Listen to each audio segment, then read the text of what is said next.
Hey everyone, it's Brenda Stolier, Mashable's tech reporter, and today we're going to be unboxing Samsung's new Galaxy S21 and S21 Ultra. So let's get into it. So we are going to start with the S21 unboxing, but before I even open these up, these boxes look a lot thinner than usual, than Samsung's past boxes, I should say, and that's because they don't include a charging brick. So they definitely jumped on the trend of just skipping the charging brick altogether. But if you're like me, you probably have tons of them laying around. Otherwise, you'll have to purchase them separately. All right, let's start with the S21. Dun, dun, dun, dun. Okay. This is the violet S21, and I think, no, it is definitely the only one with the dual tone camera module, which looks pretty nice. It's like a gold, but it also kind of looks pink sometimes in the light. Okay, let's take off the plastic. Oops, okay. Oh, let's turn it on, shall we? Okay, so yeah, and then it's also got that same gold metal on the sides, and then the back is made of plastic, which I'm fine with because I think that it still looks really nice, and it also means you don't have to be as careful with it. Don't have to put a case on it. It's also really light in general. And then, yeah, you have your triple camera, your 6.2 inch display on the front, and we'll get into all the other details after the S21 Ultra. I'm gonna leave that one here. All right, here is the S21 Ultra. I'm particularly excited about this one because the S20 Ultra was really ugly.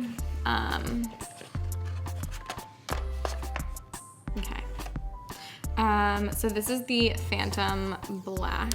It also comes in a silver. You have this really intense camera module with 4, 5, 6. Why did I just say 6? Why are there so many lenses? This is your quad camera module. And then you have the 6.8 inch display on the front. This one is made out of glass and metal on the sides, so it's certainly a lot heavier than the S21. Let me power that one on. And then as far as the rest of the stuff in the box, you do get what I think is a charging cable. Yeah, so at least they give you that. You definitely get a charging cable in both boxes, so let's just hope you have a power brick laying around. Why is this so difficult to open? There we go. Okay, so it is a Type-C to Type-C, so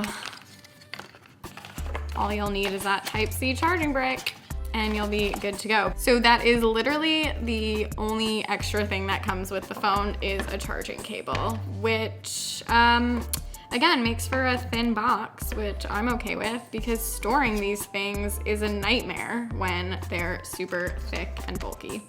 Okay, so this is literally what comes inside each box. That's it, not much, but that's fine. We've all collected enough accessories in our lifetime at this point. So here it is. I mean, looking at these, just without holding these, they look like they're made out of the same material because there is a matte finish on the glass of the Ultra and then on the plastic of the S21. So they both actually look exactly the same. I know a lot of people have been criticizing the S21 for being made out of plastic, you know, because it is a flagship phone, but I'm totally okay with it. Again, it's lighter, it's, I think, grippier as well, which makes it nice because you don't have to worry about dropping it. I mean, this definitely feels a bit more luxurious, I'd say, a little more premium, but I think with the matte finish, you really can't tell a difference unless you are physically holding them and can feel the weight. But yeah, overall, I think these are a lot nicer than last year's models. I mean, those were nice too, but I think these have a stronger look to them. They're definitely more pronounced. And they're actually phones I'd want to show off. I don't know, they just look really nice. I like them. Good job, Samsung. Good job on this design. So let's walk through the S21. Again, you have the metal frame, you have the plastic back, you got your Type-C port, and then as far as the cameras go, I do want to point out the camera in general, because with the S20, it was a literal piece of glass that sat on top of the phone, and now this is integrated into the metal frame itself, so you don't have to worry about scratching the glass or accidentally, cracking it. And then it's also just a smaller camera bump, which is really nice. It doesn't really like wobble as much as the last one did, I'd say. Same with the Ultra. Let's do a wobble test. I mean, it's not too bad. It's fine. It's better than what it was. I'm gonna get to the S21 Ultra in a second because I do have the S20 to compare it to. That was just a monstrosity and should have never been released the way that it looked. Anyway, so as far as cameras go, the S21 and the S21 Plus have the same cameras. So you have a 12 megapixel wide angle lens, a 12 megapixel ultra wide angle lens, and then a 64 megapixel telephoto lens. And it can also zoom up to 30 times using Samsung's proprietary space zoom technology. I'm excited to test out space zoom on the S21 to see if there's just any improvements to clarity. 30 times was already pretty nice. I'd say that was like the sweet spot with space zoom, where you could still get that clarity. 100 times was god awful, so we will see. But you can't do 100 times on the S21 or S21 Plus anyway, so it doesn't matter. All right, and then on the front, you have a 10 megapixel selfie camera. Both phones do have the same features, so I will go through that on the Ultra. But yeah, that's the S21. So it also comes in a few other colors, including gray, white, and pink, in addition to this violet. I did see the pink in person, and as much as I love this purple, the pink was like a really nice peachy color, so I'd probably prefer that one over this one, but yeah, it's nice to have some pops of color in any phone really, because I feel like that's becoming a bit rare nowadays. Okay, so I will get into more details about what you can also do on the S21 as I move on to the Ultra. So, goodbye to the S21 for now. Just gonna set that one here. So this is the S21 Ultra. Let's go through some of the specs. 6.8 inch display on the front. Again, the back is made of glass, but it has that really nice matte finish. And then you have the metal on the sides. This is a heavy boy in my hands, I will say. This one's a lot heavier. But I mean, that comes with the territory of an Ultra phone. Let's go through the cameras. The front has a 40 megapixel selfie camera. So the S20 Ultra also had a 40 megapixel selfie camera, and it was very intimidating to have such a high definition camera as you're front facing. Selfies were a little scary, but I got used to it after a while. I still think it's absolutely bizarre to have that kind of camera on the front. I don't think it's necessary. I think 10 megapixels is more than enough. But on the back, you have that same integrated camera, which is nice because I will show. This is what last year's model looked like. So I talked about that glass camera module that's on top, and it's just, aside from the fact that it's very thick and just really ugly, you can literally see the space zoom logo. I don't know why they did that. I don't know why anyone would do that. Thankfully they got rid of that on this one, but yeah, it just quite literally is like stuck on top. And there were a lot of reports where people easily broke it. You know, when you drop the phone, that's basically what it's landing on, or even just placing it down on a table. The only way to kind of either protect it or to level out the back was to put a case on it. And this is already a very thick and heavy phone, so putting a case on it wasn't too fun. But I mean, even at like first glance, you can just see that this looks so much nicer. And it's also $200 cheaper.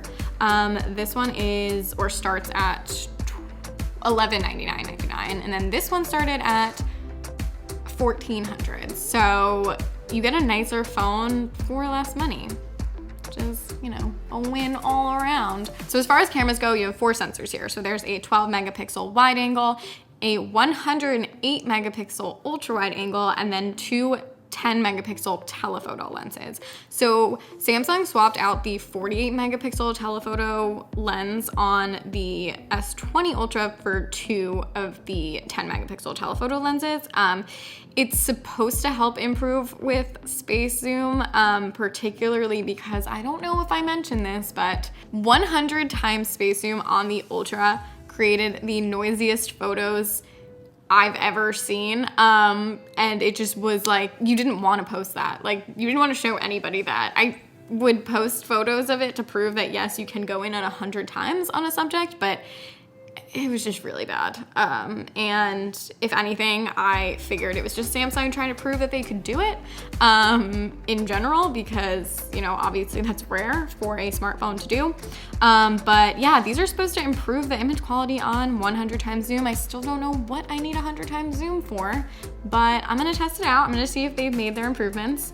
Obviously they were listening in that respect, because there was no one that had nice 100 times zoom photos. So I'll have to test that out. And see if it lives up to its new expectations. Let's go into processors. In case you haven't noticed, neither of the phones have a micro SD slot. So Samsung has discontinued that additional feature on the S21 line. Screen on. Talkback tutorial. Talkback is a screen off. Okay. So Samsung discontinued that on the S21 line.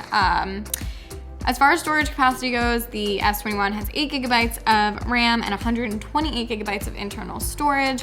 That goes all the way up to 256 gigabytes. And then the S21 Ultra has 12 gigabytes of RAM and 128 gigabytes of internal storage, which can be increased up to 512 gigabytes. But of course, any increase in storage means that you're gonna have to pay a little bit more, if not a lot more, depending on which model you choose.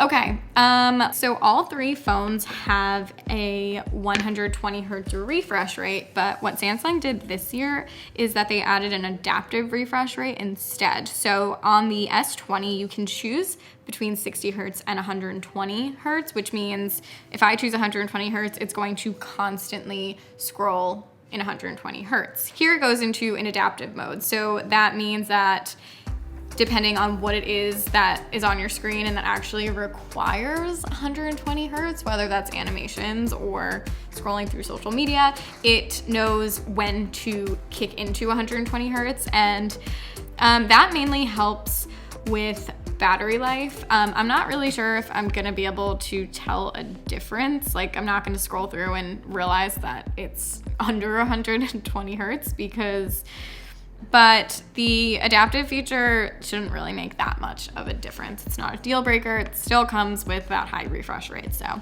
should be fine. Now that I have bashed the S20 Ultra and we can forget that this design ever happened. Just gonna put this phone to the side. Okay, let's go through features. Okay, so the one complaint with space zoom is that when you would zoom in 100 times on a subject, it was just really shaky, and that's partly why it resulted in a really unclear image. You had to make sure that your hand was super still when taking a photo. So now they introduced zoom lock. So basically when you zoom in on a subject, it'll stabilize the image and you'll see this little frame in the corner turn yellow. And then when you capture the shot, it should result in a much smoother looking image. I'm gonna have to actually test that out fully when I go outside and, you know, zoom in on actual real things and not a Rubik's Cube. Anyway, I'm excited to test it out because the ability to zoom in at 100 times is really cool, but what's not cool is the photos that I got with it on the S20 Ultra, because again, those were awful. So I will be testing that out and letting you know how that goes in my full review. And then the Ultra also has an improved bright night sensor, so it's supposed to capture better images in low light, which I'm also excited to test out. There are improvements to portrait mode as well. It's supposed to be better at separating the subject from the background. So I do remember with the S20 Ultra, there were some issues with recognizing the subject and adding blur to places where there should not have been blur. So I'm also excited to test that out as well. And then you also have some additional studio lighting features. So that means, and then there are also studio lighting features, so you can add some cool effects to your portrait photos. And then for video, Samsung added something called Director's View, where you can see all of the different lenses and shoot with each one simultaneously, which is pretty fun. I mean, I'm not the type that needs that intense of features when shooting video, but you know, it's nice to have that option. There's also a vlogger mode, so I can see myself and then whatever is in front of me if you're into that kind of thing.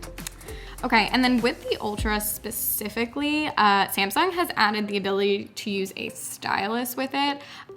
The accessory is sold separately, so on top of paying for this phone, you're gonna have to drop another $40 for the stylus. They also have cases because there is literally nowhere to store it. There's literally nowhere to store it on the phone, so unless you want it carried around separately, you'll have to get a case, which has a placeholder for it.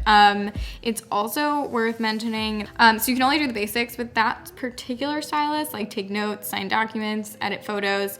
It's with the S Pen Pro that isn't coming out until later this year that you can take advantage of the Bluetooth functionalities. So that means waving it in the air and triggering different gestures, like switching between camera modes, using it to take selfies. So that one's a bit cooler. That's the one that's included on, or that's the one that's similar to the one that you get with the Note line.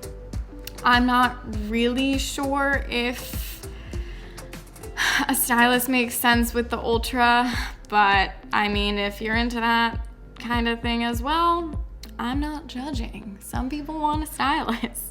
But don't want to commit to the Note line.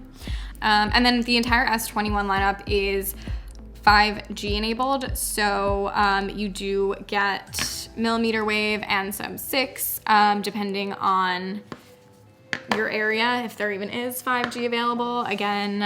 Not again. I've said it before and I will say it again, 5G is not a selling point for these phones. It's really just future-proofing. Unless, you know, you really do live in an area where 5G is strong, up and running. But if you don't plan on purchasing or upgrading to another phone for a few years, then it does make sense. So that is our unboxing of the S21 and the S21 Ultra. You know, a lot of these improvements can be categorized as incremental compared to last year's versions. I don't see it as incremental. I mean, they completely redid the design. They are improving on camera features, so I'm excited to test those out. And I mean, they did take away certain things, like the micro SD card slot. Let me take that again. There are some compromises, obviously, that have been made, including the fact that the S21 is made of plastic instead of glass, and there is no micro SD card slot on any of these models. But I mean, they did manage to lower the price instead of, you know, either keeping the price the same or increasing it. And I still think that they pack a ton of great features. They look really nice. They feel really nice. So I'm really excited to see if both the S21 and the S21 Ultra hold up on their promises. And I will be testing them out fully in the days to come.